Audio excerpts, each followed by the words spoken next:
कहते हैं ना, जिंदगी किसी का इंतज़ार नहीं करती। जो वक्त को पकड़ लेता है वही किस्मत को बदल देता है। बहुत समय पहाड़ों और हरियाली से घिरा एक छोटा सा गांव था, जिस गांव का नाम था सत्यपुर। यह गांव अपनी मेहनत और ईमानदारी और समय की पाबंदी के लिए दूर दूर तक जाना जाता था। सुबह होते ही खेतों में लोग हल चलाने लग जाते थे और बच्चों की पाठशाला की घंटी बज जाती और स्कूल में पढ़ाई शुरू हो जाती और बाज़ार में लोगों की आवाजाही शुरू हो जाती। सत्यपुर का हर इंसान मानो समय की सुइयों के साथ कदम मिलाकर चलता था। लेकिन सत्यपुर से कुछ मील दूर था एक बिलम नगर, एक ऐसा गांव जहां लोग एक ही मंत्र को जानते थे, अरे आज क्यों करें, कल कर लेंगे। वहां के लोग किसी भी काम को कल पे टाल देते थे कि आज क्यों करेंगे, कल कर लेंगे, अभी बहुत समय है। इस तरह से लोग वहां पर समय को बिताते थे। धीरे धीरे इस आलस ने गांव की रौनक को छीनने लगी और छीन ली। खेतों में घास उगाई, दीवारों पर दरारें पड़ गई और यहाँ के लोग अपने अपने कल में खोए रहने लगे। इसी बिलम नगर में दो दोस्त भी रहते थे, राजन और विहान। राजन मेहनती और सीधा साधा था और वक्त का पाबंद था, जबकि विहान जस्ट उसका उल्टा था। हर काम को कल पे टाल देता, किसी भी काम को वह कल के भरोसे छोड़ देता। एक दिन सत्यपुर का व्यापारी धनराज बिलम नगर आया और वहाँ के लोगों से कहता है कि 2 दिन बाद मैं फिर से वहाँ पर लौटूंगा। जो भी अनाज या सामान बेचना चाहते हैं, आप अपने अनाज और सामान को तैयार रखिएगा, मैं उन सभी को ऊंचे दामों में खरीदूंगा। इस तरह से सुनने के बाद वहाँ के लोग कहते हैं ठीक है। इतना कहकर वहाँ से लोग चले जाते हैं और वहाँ पर कुछ तैयारी नहीं करते हैं। यह सुनने के बाद राजन वहाँ से तुरंत अपनी खेत की ओर भाग जाता है और वहाँ पर फसल की कटाई करता है। फसल की कटाई करने के बाद उसे अच्छी तरह से सुखाता है और साफ करता है और बोरों में भर देता है। और उसी शाम को वह अपने मित्र बिहान के पास जाता है और बिहान को बोलता है, मित्र मौका अच्छा है, अनाज को तैयार कर लो, अच्छा रेट मिलेगा। बिहान हंसते हुए बोला, अरे मित्र अभी तो 2 दिन बाकी है, कल कर लेंगे।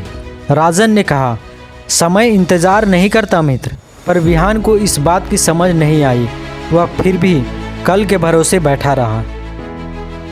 ठीक 2 दिन होता है और 2 दिन के बाद व्यापारी उस गांव में फिर आता है और वहां के लोगों से पूछता है कि सभी लोग अपने अपने अनाज को तैयार रखे हैं। सभी लोग अपना अपना सर झुकाए खड़े थे, परंतु राजन का अनाज देखकर उस व्यापारी की आंखें चमक उठी और उसने सारा माल खरीद लिया और ऊंचे दाम दिए, जबकि बिहान के पास गीला और अधपका अनाज पड़ा था। व्यापारी बोला, मित्र यह अनाज तो बेचने लायक भी नहीं है और ख़रीदने लायक भी नहीं है, मैं इस अनाज को नहीं खरीद सकता, मैं क्षमा चाहता हूँ। इस तरह से बोल करके व्यापारी वहाँ से चला जाता है। बिहान क्या था, बिहान अपना सर झुकाए वहीं पर खड़ा रह गया और वो पछताता रह गया। कुछ महीने बाद पास के जंगल में उसी गांव में आग लग गई, पर राजन ने तुरंत अपने गांव वालों को बुलाया और वहां के लोगों से कहा, अगर आग को अभी रोका नहीं गया तो आग हमारे गांव तक आ जाएगी। बिहान ने कहा, अभी आग तो बहुत दूर है मित्र, कल देख लेंगे। फिर क्या था, वहां के लोग अपने अपने घर में चले गए, परंतु राजन अपने घर जाने के बाद गीले मिट्टी से अपने घर की चारों ओर से एक घेरा बना देता है, जिससे कि आग की लपटों उसके घर तक ना पहुंच सके, आग बाहर ही रुक जाए।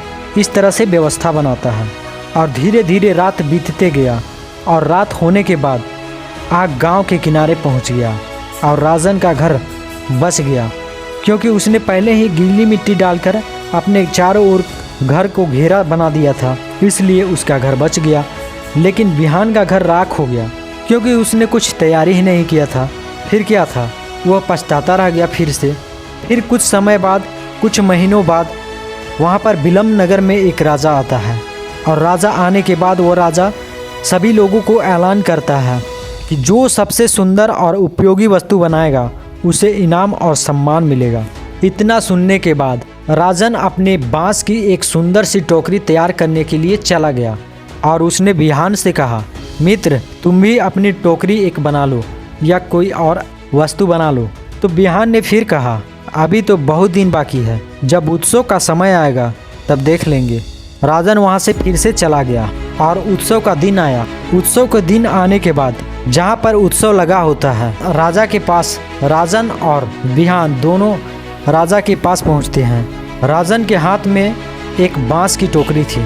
उसे देखकर राजा बोला, तुम्हारी लगन और समय की समझ तुम्हें महान बनाती है, इसलिए मैं तुम्हें ढेर सारा इनाम दे रहा हूँ। इस तरह से राजा कहकर राजन को बहुत सारा इनाम दिया और बिहान भीड़ में खाली खड़ा था और वहाँ पर खड़ा रह गया। उस शाम बिहान बोला, मित्र काश मैं भी वक्त का कद्र करता। राजन मुस्कुराया और बोला, मित्र समय एक नदी की तरह है, एक बार बह गया तो लौट कर नहीं आता। जो उसे थाम लेता है वही जीवन को जीतता है। बिहान बोला, मित्र अब मैं भी बदलूंगा कल से।